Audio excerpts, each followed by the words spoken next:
Happy birthday to you. Happy birthday to you.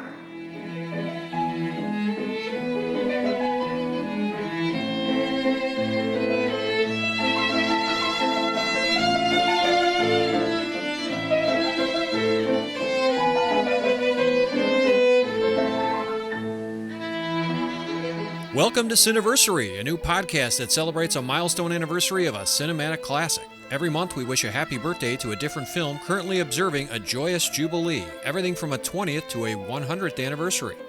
I'm your host, Erik Martin, creator and moderator of the Cineverse Film Discussion Group that meets weekly in the Chicagoland area.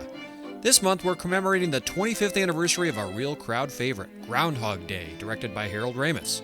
And like any good birthday party, we invite special guests to partake in the commemoration. So this time around, I'll be joined by none other than the actual screenwriter of the movie, Danny Rubin.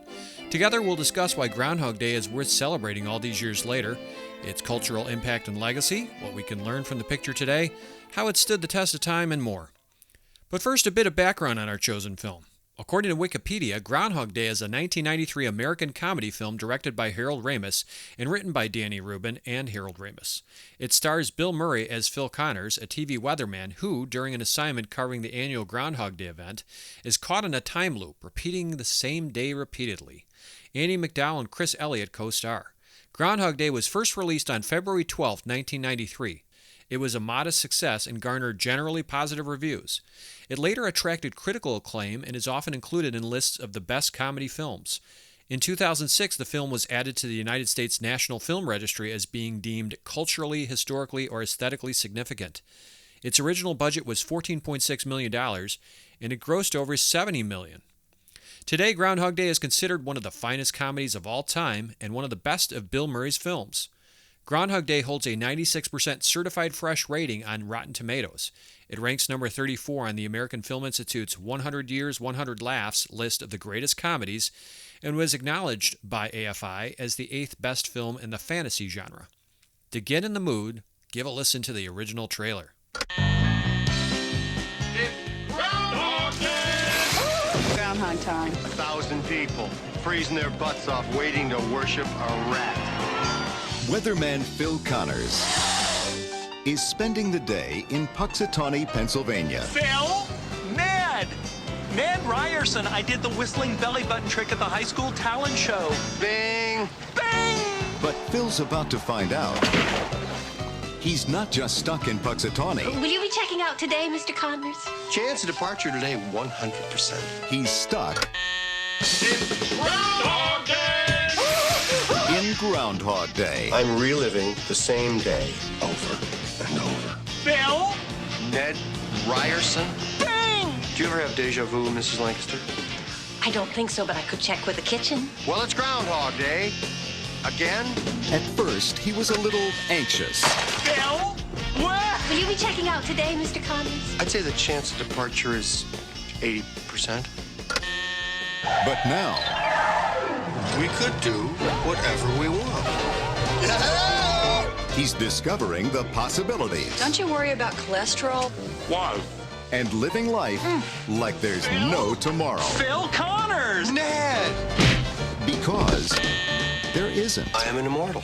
I have been stabbed, shot, burned, frozen, electrocuted. I'm a god. You're God. I'm a god. I'm not the god. He's out of his gourd. But to get what his heart wants most What are you looking for, Phil? A date for the weekend? means living this day over again till he gets it right. Believe it or not, I studied 19th century French poetry. What a waste of time. I studied 19th century French poetry. La fille qui j'aimerais. You speak French. Oui. Bill Murray, Andie MacDowell, To the groundhog. I always drink to world peace. Well, what should we drink to? I like to say a prayer and drink to world peace. Don't drive angry. Don't drive angry.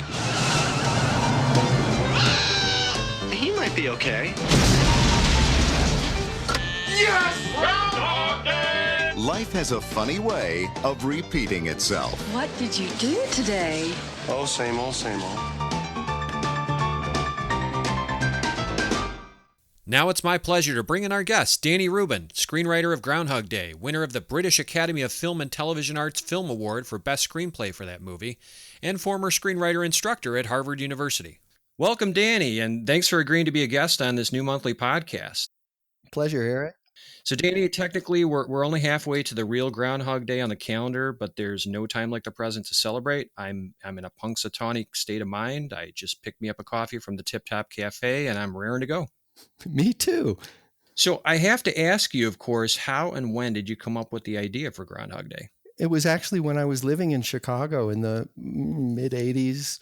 I was writing a lot of different kinds of things, including industrial films and plays and sketch comedy and songs. And I don't know, somebody said, you should write a movie. And I said, okay. And I came up with a bunch of ideas. And it was just a brainstorm. One of them was a guy repeating the same day over and over again. And I saw the possibilities of how much fun that could be. But I wound up writing a different script first and then another one. And then I actually sold it and moved that second script, moved to Los Angeles. And my agent said, everyone's already read that script. You need to write another one quickly so you can go to meetings and be surprising and wonderful. And I said, okay. And I sat down. I was sort of coming up with actually, I went to a movie and I was waiting for the lights to come down. And I started thinking about immortality and an idea of a story of a person who lived forever. And I wondered how they would change if they just lived long enough. And that became a very cumbersome idea. And I remembered the other one I had about a couple of years before, about a guy repeating the same day. And I realized I could get eternity by having the same day repeat. So I combined the ideas, and that's when my head exploded. It was just a really, really good idea to have someone living a very, very long life, but in repetition. Boy, we're grateful you had that brainstorm, because I got to tell you, as much of a trope or cliche that time loops have become in popular entertainment, yours is really the Citizen Kane of time loop kind of stories, and for good reason. It's a fantastic yarn. It holds up so well all these years later, and we'll get a little bit deeper into the story elements too as we talk here. But yeah, thanks for sharing that story. So are you happy with the finished film? Is it close to your original vision for the movie? What's kind of odd about that, Erik, is that when it first came out, like any writer, it was very disorienting to see the thing that was fully formed in your brain being realized by other people in a real situation. So I wouldn't say I loved it when it came out. I thought it was amusing and some of the things seemed to work really well. But it was with time and seeing people's reactions that I realized they were getting out of it what I wanted. And Harold had actually provided the right touch to it. On that level, were you pretty happy in terms of the talent brought aboard this project? Again, I'm a little bit of an odd duck in that way. My first, finding out I was working with Harold Ramis was both exciting because it was kind of a leg up for me in the industry, getting a really good job with top-notch people. On the other hand, I was afraid that his sense of humor was going to be too broad and maybe too adolescent for just based on the other things that he'd done, which were all wonderful. I liked them just like everybody did, but I didn't know if they were appropriate for this idea. And so there was a little bit of, I was nervous because I felt like I'd come up with something really good and they'd recognized it and now they were going to change it. And I just wanted to be careful that they were changing it well. So that was a little touch and go. And the same way with Bill Murray, who obviously is amazing, but instead of reacting like, oh, Bill Murray's going to be in my movie, this is fantastic, my thought was, is he going to be too silly? Is he too much of a comedian? Can he really act? And basically, I didn't have a say in the matter, and it was fine with me. I went with the one I came to the dance with. And obviously, he turned a great performance and proved that he was more than just a comedian, and he was perfect for the role. That is the nature of collaboration, and it is very nerve-wracking because you think you've come in with the thing that is shootable, and there are a lot of reasons that it might not be, and there are also a lot of new agendas coming to the table when other people get involved. And I was very wary because I was just starting my career, and I felt this was a great calling card, and I didn't want to see it squandered. So yeah, I was nervous, and I think many writers are, but I also was excited, and I had a lot of fun doing it. So what's your fondest memory working on this project, Danny? Boy, there are several. I mean, some of it was just bizarre. Like in, I guess it was 1992. All of a sudden, I'm on a private jet with Bill Murray flying through the night to Punxsutawney, just sort of leaning back in our chairs with our heads close together, talking about drama. And that, I mean, it was just, is this me? Is this my life? This is really cool. And then there was another moment with Harold, where there were a lot of drafts of the script and a lot of different scenes. And there was one afternoon where the two of us just sat down, only the two of us in a room, as opposed to with, assistants and secretaries and people in the room as well. And we just went through the script and said, okay, you write that, I write this. How are we going to solve that problem? And we just took care of it. I mean, he had to go sit down and do a Harold Ramis draft of the whole thing before shooting. But this was really meaningful to me. It was lovely. It was fun. It felt like I was being respected by somebody who was in a much different place than I was in his career. And so it was satisfying. Wow. Well, thanks for sharing. So let's get into the nitty gritty of what we like to do with Cineversary, which is kind of parse through. It's been so many years, in this case, 25 years. That's the anniversary we're celebrating with this particular movie. Why is this movie worth celebrating all these years later? So why does it still matter, and how has it stood the test of time? Danny, what would you say? Because I wrote it. That's the conclusion everybody should come to. Good answer. It deals with a fresh look on a human experience that we all share. And it has never been put in a movie quite like that before. So it feels refreshing. There's something very honest about it. It doesn't feel like there are a lot of manipulations in order to entertain you. It's just kind of naturally entertaining. And it feels to be telling a true story because we all have the experience of living our lives basically as a repeating day. And one of the things that I think is most powerful about it, and everybody has their own reason for connecting to it, I think, because I've heard from many, many people over the years. But I think for me, the most powerful thing is that it's the same day for Phil, the very first day, which is probably the worst day of his life, and one of the last days, which was among maybe the best days of his entire life. And it was all the exact same day. And the only thing that changed was Phil and his attitude about the day. And I think that message is very empowering to people to realize how much in control of their lives they are at a time when they feel that they're the least in control, that they're just stuck. So people just come out of that thing with a big grin on their face, ready to change the world. And I love that. Yeah, that's very well put. I think it can be appreciated. You tell me if you agree or disagree, but as a deeply philosophical and spiritual film by someone of virtually any faith or philosophical point of view. It's often been hailed by many religious groups as the most spiritual movie of all time. And the fact that the deja vu repeated situations, they become irritating and monotonously kind of irksome proves that the movie is doing its job. The situation is supposed to be frustrating and repetitive and get under your skin to make you think, what would I do if this is really happening to me? What would you say, Danny? I get why that is what they say. And I have definitely received mail and notes and everything from people from every walk of life you could imagine. And as an expression, stating that it's an expression of their belief system. This is homeopathy. This is a description of what that is. This is the Kabbalah. This is everything. This is Buddhism. This is Christianity. One thing after another. What I think is interesting is I was just telling a story about a guy's life, and it was definitely not just a silly story about something that happened to somebody. It was meant to be like Siddhartha.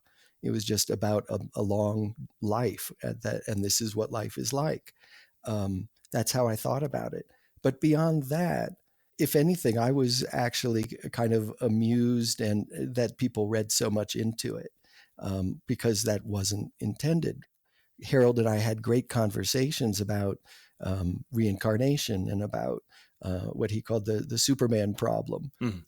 If you can save everybody in the world and you have the power, like, what does your life consist of? When do you stop? Who do you decide not to save so you can have a cup of coffee? And so we were talking in terms of it being a meaningful story.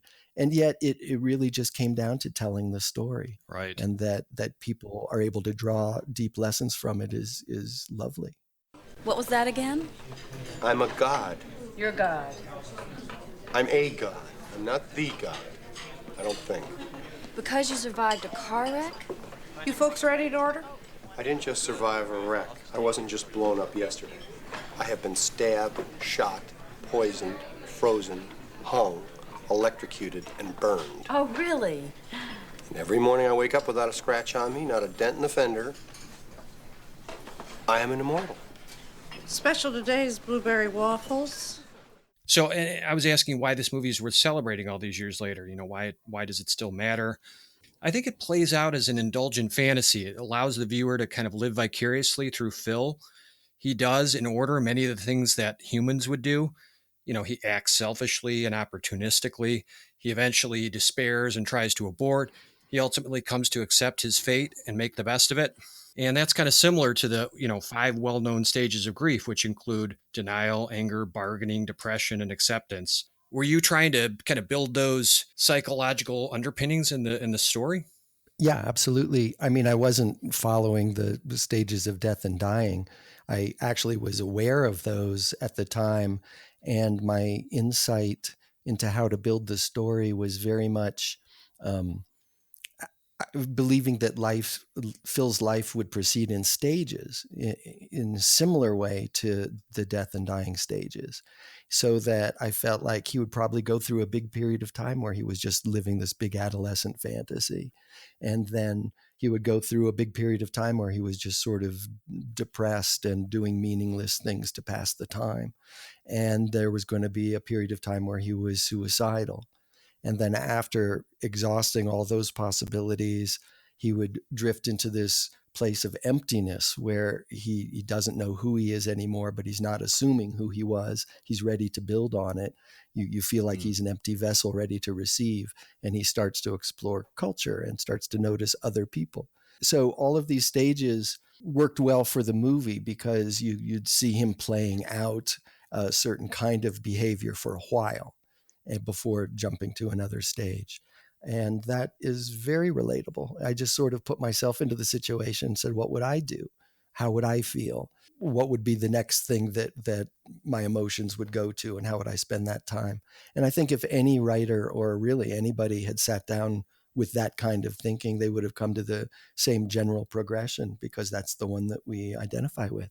Yeah, that makes a lot of sense. I also think it's set at an ideal time and place. It's during an overlooked, forgettable holiday that hasn't been overexposed in the media. You got Groundhog Day, February 2nd. It's during the dead of winter when it's darker and colder. I think you hit on a little niche there, at least in terms of the time and place, that makes it kind of unique. Right. I considered all of those things just to see if I was missing anything. Maybe he has a birthday or an anniversary that's important to him, or it's Christmas or it's New Year's, because those are significant holidays. I liked February 29th, this leap year day, because it always struck me as kind of magical the way that came and went. That would have been fun. But it was Groundhog Day was the first idea I came up with, and I kept finding reasons to think it was great, partially because it was an unexploited holiday, partially because it took place, the ceremony itself, in a very small town.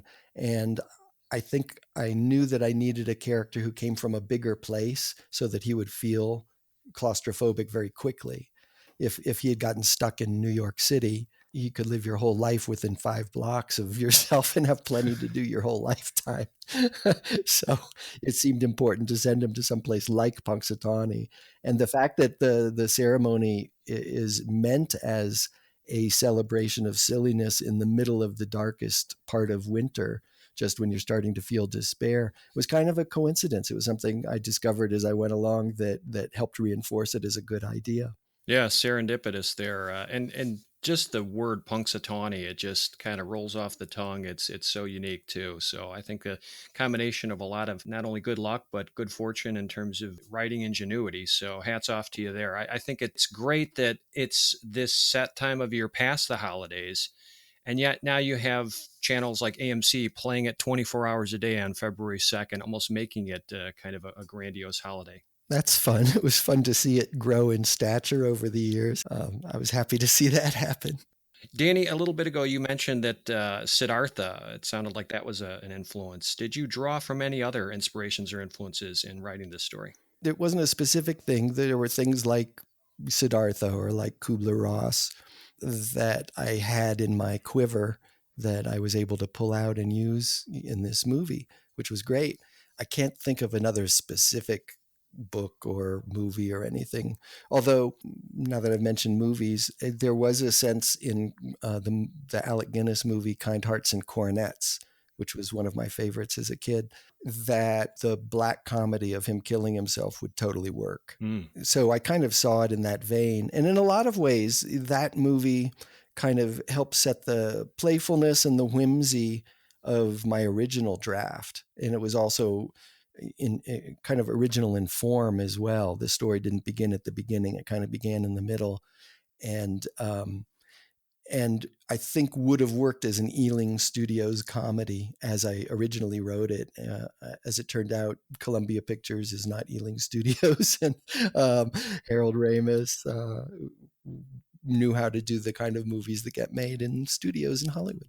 Well, I think we're all grateful, fans are anyway, and I could at least speak for myself, that it turned out the way that it did. I don't know if it would have lost something in translation over the other side of the Atlantic as an Ealing production, but that's really interesting, you mentioning Kind Hearts and Coronets. The other influences I saw, Sisyphus in Greek mythology. I think he was punished by Zeus, forced to roll that stone up the hill for eternity. Of course, Camus in his novel The Stranger examines existential themes. Even Dickens' A Christmas Carol, and for that matter, It's a Wonderful Life, the movie. Both main characters are given the supernatural gift of being able to see the errors of their ways and appreciate how wonderful life is and how priceless is the opportunity to become better human beings.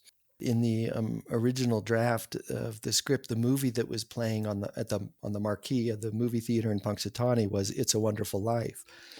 And when Harold and I talked about it, the reason that I had put it there was because it was when I was growing up and continuing, there were certain times of year when you turn on the TV and that was always on. Sure. No matter every time you turn, there it is again. And even though it's a delightful film, I've always loved it. The reason I put it there was because of the sort of, oh my God, the only movie playing is one I've seen a gazillion times already. But Harold said, you know what, your movie is actually very much like that. So it's too self-referential. And he came up with Heidi 2. That's right, Heidi 2. One I never would have expected, but evokes a chuckle. It's a Harold chuckle. The other things, the French existential stuff was stuff I was also very familiar with. It's in my quiver as well. I had read a lot of Camus. Unfortunately, I'd read most of it in French when I was in high school. And years later, I read it again in English and went, oh, wow, I didn't understand what I was reading at all.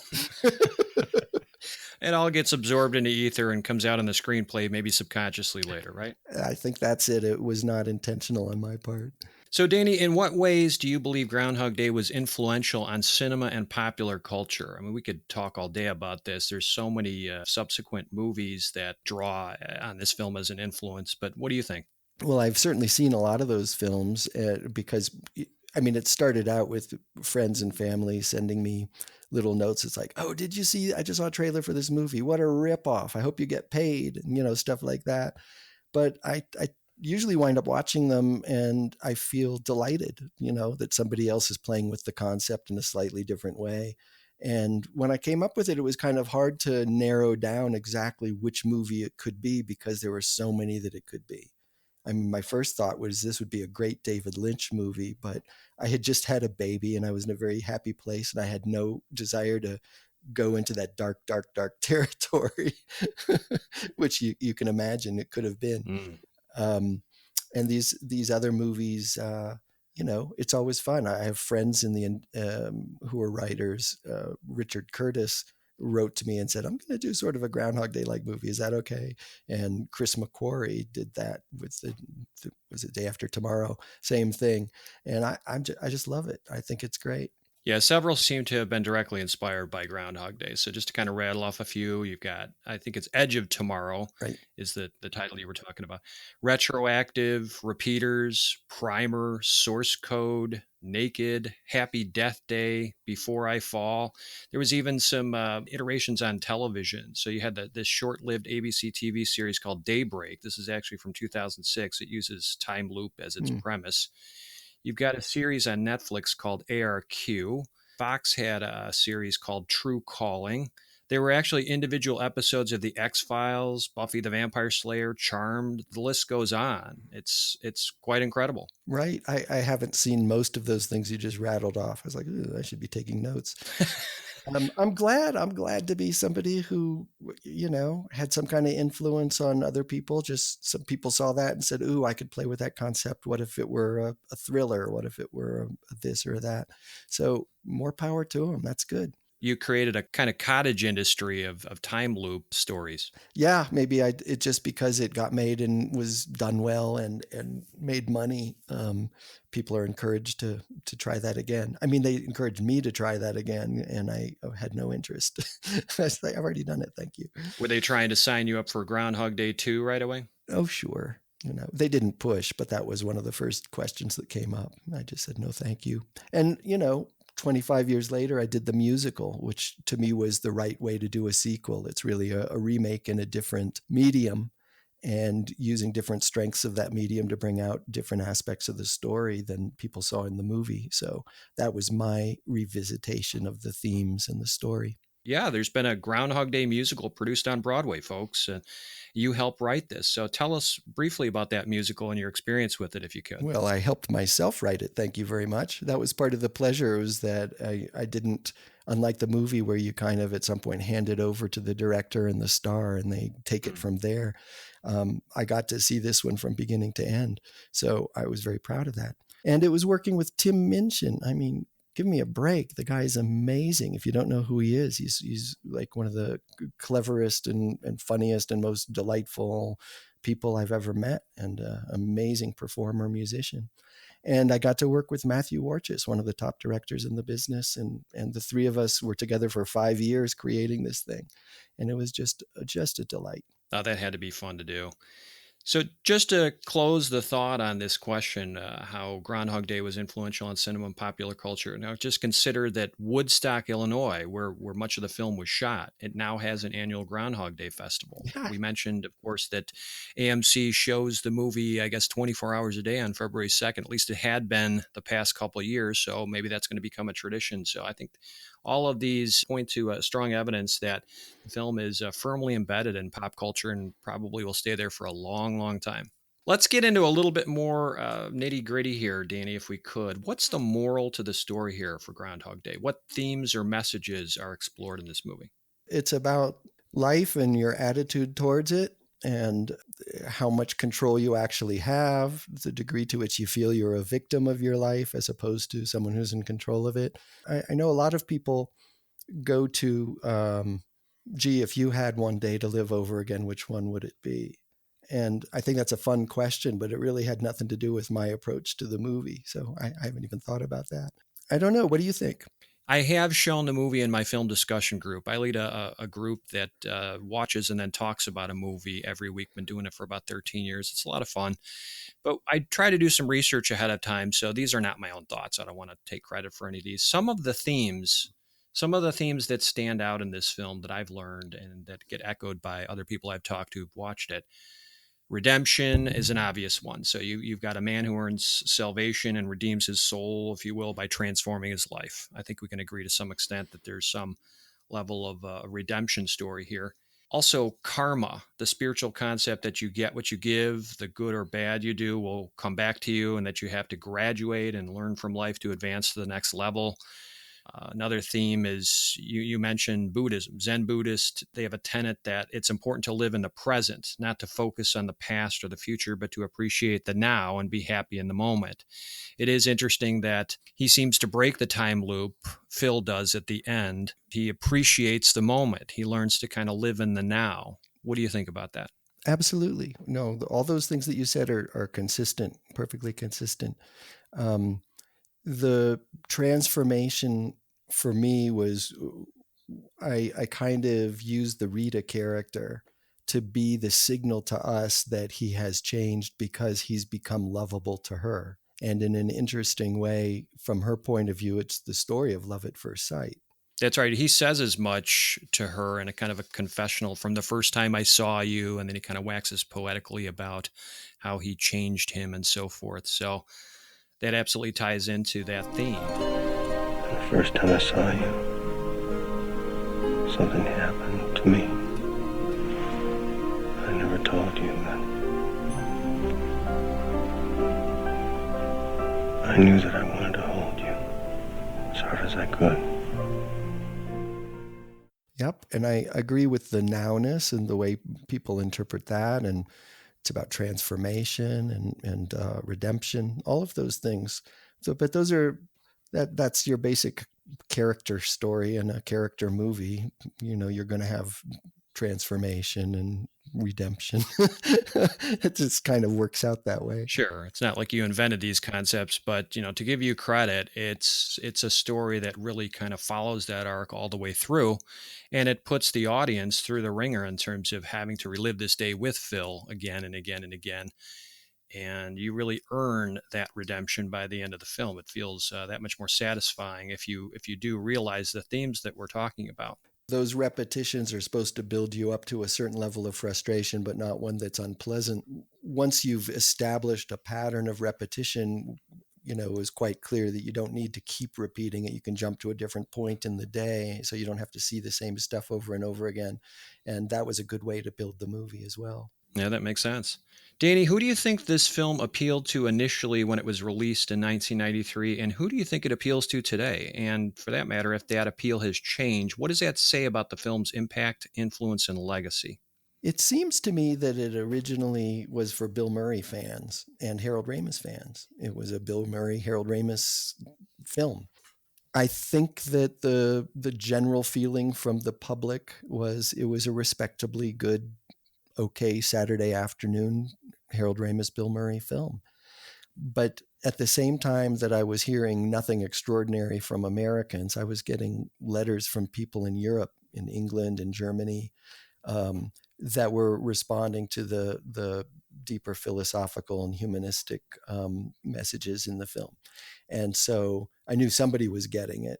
And then I think it was just a slow burn for the rest of the world. There were people just started realizing that they all liked that movie and that they could share that information. And it was almost not exactly with embarrassment, but it was kind of like they were introducing a novel idea. Someone expected me to say, oh, the best movie you've seen recently is Citizen Kane. And they come up and say, actually, I kind of like Groundhog Day.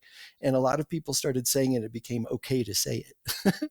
And then it started becoming used by politicians who were referring to nothing new getting done. And during the Iraq War, a lot of military people and people commenting on the war would use that as a metaphor. And I think it started to become common parlance. It even got worked into the Oxford English Dictionary as the definition of Groundhog Day. Yeah, no, that's high praise right there. You're in the lexicon. Groundhog Day has become kind of a buzzword term for so many things, not just time loops, but just, getting stuck in a rut. It's kind of funny, Erik, because when I was first starting out, I'd sit around with my other writer friends and we would joke about things that we could introduce into our movies to try and create a national mania. If we could make everybody in the world say, speaking of wombats, and, just how do you introduce something into the lexicon? And we thought, well, if we all put it in our movies, they'll start doing it. Anyway, it's kind of fun to watch it happen without trying. My take here is, Groundhog Day, it was a moderate success in its original run based on the research I gathered, the box office receipts and so forth. But I'll bet it garnered its biggest followers on cable later. Folks who underestimated the movie in its first run and maybe came to appreciate the brilliance of the picture upon repeat viewings, as well as people who came to see the movie as kind of a Rorschach test that spoke to them about their own lives. Now, today you have human beings from all cultures, age groups, and walks of life who are fans of the film, and they will revisit it for entertainment, philosophical, and even spiritual purposes. So maybe it started as a Bill Murray, Harold Ramis vehicle, but it's become so much more. Yep. There was a kind of a conference or exposition in New York where it was a spiritual film festival. All these different groups were able to say, oh, I would like to show this movie and talk about it. Anyway, everybody was fighting over Groundhog Day. I heard about this. I think the Buddhists won. Only fitting. So what elements from this movie have aged well, do you think? And what elements maybe have not aged particularly well, in your opinion? Well, in revisiting the story for the musical, I had to ask that question. There was only one really, really big thing that I thought made it anachronistic, and that was the fact that when it was announced, there's a blizzard, we're closing everything, everybody's stuck here. The first thing everybody would do would be to pull out their cell phones. You would see it en masse. Everybody would do it because it would be the natural thing to do. Oh, I've got to make arrangements. I've got to call somebody. So in the musical, that's the biggest thing that has happened, that has changed in the culture in the last 25 years. It's hard to create an isolation when everybody has a cell phone. So the way I dealt with it was everybody pulled out their cell phone and somebody said, still no signal. And then they all put their phones away and that's it. Besides that, even though Rita's character is independent and professional and all that, it was at a time when that was a little bit more tentative. And I think we had to update the feminism somewhat. So there's nothing really wrong or dated with the movie, but it is a little bit dusty in that area. And of course, you being the author of the original story and of the musical, you would probably be a little bit more self-critical of some of these elements. But I got to tell you, and going through it myself, watching it again just the other day, just to kind of freshen up again, I think the main conceit, being stuck in a time loop, obviously that's aged very well. It's become kind of a cliche device used in many sci-fi, horror, and fantasy stories. So that's still pretty fresh and evergreen. But if you wanted to nitpick, I mean, I was searching low and high in the movie, trying to take notes. Okay, what's maybe a little creaky? I really couldn't find anything. The only thing that stood out was the song I Got You, Babe by Sonny and Cher. You can make a case, okay, it's kind of a dated tune. It's kind of an earworm song. But on the contrary, it's still an earworm, so it's appropriate. It stays in your head. At least for me, it's stuck in my head all day. Then put your little hand in mine. There ain't no hill or mountain we can't climb, babe. I got you, babe. I got you, babe. Yep, and that's why I picked it. And, in 1993, it was already 15 years old, 20 years old. It was meant to be an old piece of ear candy, as you say. I was trying to think of something that if you'd been a DJ at the time when that was playing, is like after a while you'd get really annoyed. It's just a little bit.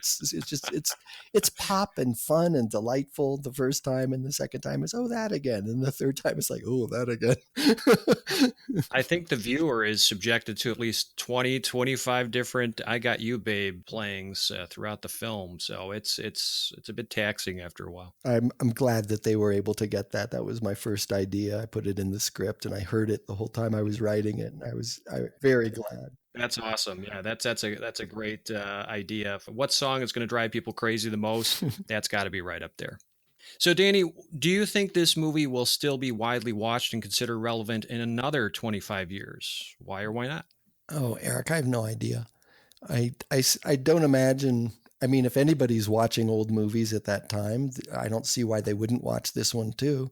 It's just delightful. I mean, I wrote it. I've seen it a million times. I'm sick of it. And yet sometimes if I'm asked to speak somewhere and they'll start showing the movie and I assume that I'm not going to watch the whole thing, I almost always watch the whole thing. It just is so captivating. It's one of those movies when it's on television, I'm telling you, it's kind of that Godfather litmus test I hear from people. Oh, if the Godfather's on television, I got to leave it on. I've got to finish watching it. I can testify personally and honestly, if it's on television, I just get hooked. I continue watching it. So I think that's a testament to its longevity, its lasting influence and impact. And my opinion is, I believe this film's appeal is only going to grow as time advances. It's a timeless story. It never fails to satisfy. It's that rare Hollywood creation that makes you laugh deeply, that makes you think deeply. It makes you apply its truths to your own life and find hope and purpose in even the most despondent situations. Yes, I think audiences will continue to watch and celebrate Groundhog Day a quarter century from now and far beyond that. So that's my take. Thanks. And it's fun for the whole family, too. Danny, what are you currently working on that listeners should check out? Well, I don't know. I've got a little web series that I did here in Santa Fe. You can catch it on santafenetwork.tv. It's called Our Own Devices, and it's about the relationship between Siri and Alexa. Interesting. It's just for fun. And I'm working on a TV series called A Santa Fe Massage, and hopefully that'll be something we'll all be seeing sometime. Tell us about your book, too, on writing Groundhog Day. Oh, well, so many people had, I'd go around and talk, and they asked the questions about the script and how it's changed and things like that. And I decided I may not be giving this talk forever. Maybe I should just write it down. So what I did was I published the original screenplay, the one that sold to Hollywood and Columbia Pictures bought and Harold Ramis wanted to direct, and goes through kind of point by point saying, oh, here's why this changed. And I wonder why we didn't keep this. Here's what happened. And so it becomes kind of the story of the development of the movie. Well, I want to thank you again, Danny, for taking the time to talk to us here and being the second guest on Cineversary. It was a lot of fun for me, and I hope it was for you. Well, thanks. Have a great day. You too. My thanks again to Danny Rubin for taking the time to talk with me about Groundhog Day and for being a fan of the show. Okay, before we wrap up, a few loose ends. First, it's time for standing ovations. This is where I give a shout out to a movie, book, website, TV program, podcast, or other work that I think would be of interest to classic film lovers. Now, my standing ovation for this month goes to a podcast I actually just discovered that I'm now absolutely addicted to. It's called Film Spotting, and it's hosted by Adam Kempenaar and Josh Larson. These are two members of the Chicago Film Critics Association. Film Spotting is a fantastic program that reviews current and classic movies and also regularly features a top 5 list on different themes. So you got the top 5 movies of 1984, for example, or the top 5 female director debuts.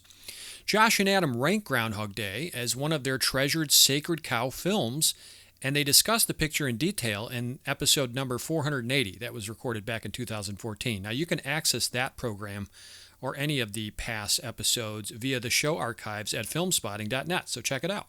It's a must-listen for film buffs everywhere.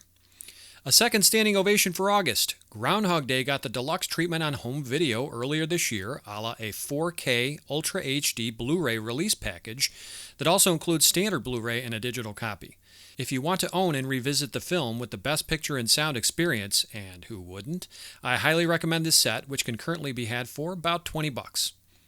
Before we wrap up, I also want to encourage you to check out a website, cineversegroup.blogspot.com. That's the portal for my Cineverse film discussion group that I launched 13 years ago and which continues to meet weekly in the South suburban Chicago area. We're a democratic film society that watches and then discusses a predetermined movie that our members pick on a rotating basis. At cineversegroup.blogspot.com, and Cineverse is spelled Cineverse, you can hear podcast recordings of our group discussions and read more about the films we study.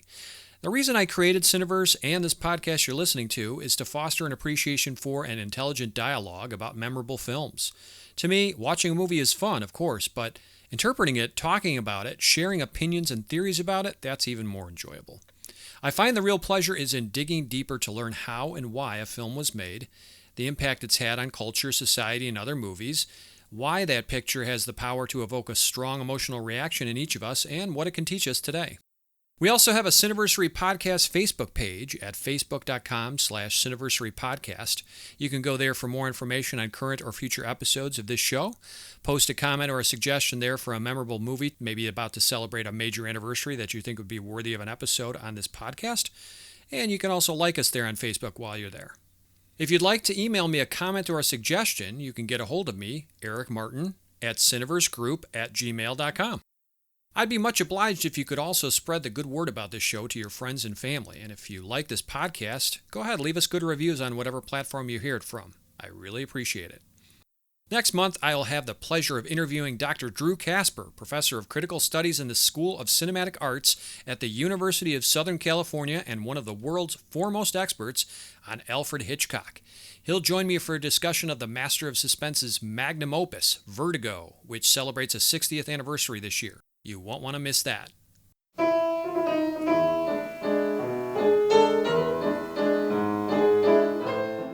Before I sign off, a quick note of thanks to Rocky Martin for performing the outro music to our show, which is a rendition of Waves of the Danube by composer Josef Ivanović, better known in the 20th century as the Anniversary Waltz. This has been your humble host, Erik Martin, reminding you to butter up that popcorn, live a big screen surround sound life, and cherish those classic movies, because they're not getting older, folks, they're getting better. Thanks again for tuning in to Cineversary.